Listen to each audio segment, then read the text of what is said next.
because she actually did her research before a mission went into operation mode. But she refrained from saying so to keep the peace.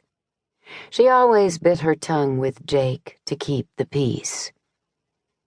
There should be a ladder 20 feet ahead on your right. Access runs into a closet in the back office on the first floor of the gallery.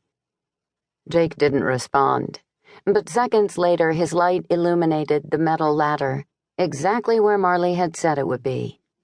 "Bentley, system check. Security system is down. Now." The sound of keys clicking reverberated through the line, and Marley pictured Pierce Bentley, a former Secret Service agent, hacking into the gallery's security system in the back of the nondescript van parked a block away on the dark D.C. street.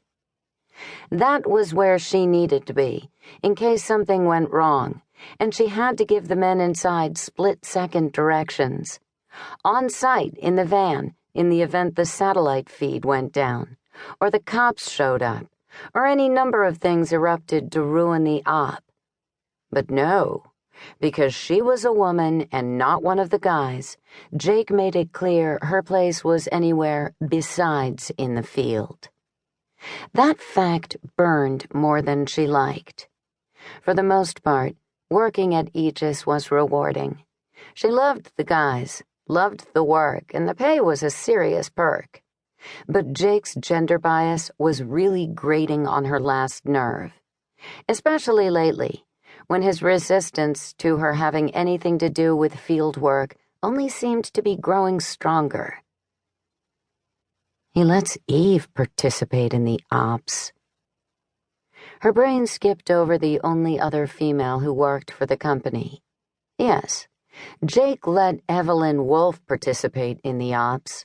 Sent her all over the world, in fact. And his excuse when Marley called him on it was that Eve was ex-CIA and knew how to handle herself. He was right. Eve was as tough as they came. But that didn't mean Marley couldn't deal with the pressure. She'd grown up in the security game, for crying out loud. Her father was the CEO of Omega Intel and had dragged her all over the globe on his missions from the time she was old enough to carry her own backpack.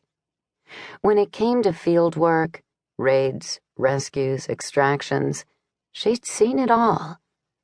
And Jake knew that. "Addison." Startled by the sound of Jake's voice in her ear, Marley flinched. "Yes, I asked if you're monitoring the police bands. Where the hell did you go?" Of course she was monitoring the police bands. "Still no chatter on the bands," she said clearly. Then, under her breath, "I tell you if there were. I'm not a frickin' rookie." "Perimeter's clear as well." Mick Headley's Australian accent echoed through the line. Marley glanced at her map just to be sure. Mick and a couple of other guys were stationed outside the building, waiting for Jake's mark.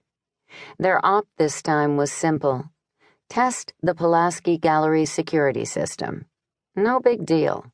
Aegis had done jobs like this dozens of times. But any number of things could backfire, and Marley still wanted to be there. "What about Wolfe?"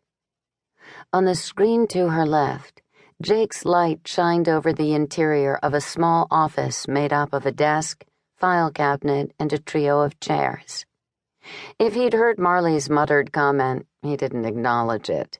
Then again, Jake rarely acknowledged her, let alone her feelings. Marley pushed down the frustration and told herself to stick to the business at hand. What did she care if Jake noticed her? He was her employer, nothing more. Which was exactly the way she wanted it. "She should be coming out any time," Marley announced, flipping screens again so the layout of the gallery popped up. "Turn right when you open the door. A back hallway runs from the offices toward the kitchen." "She'd better not be having too much fun in there," Zane Archer muttered over the line as Jake headed down the dark hallway.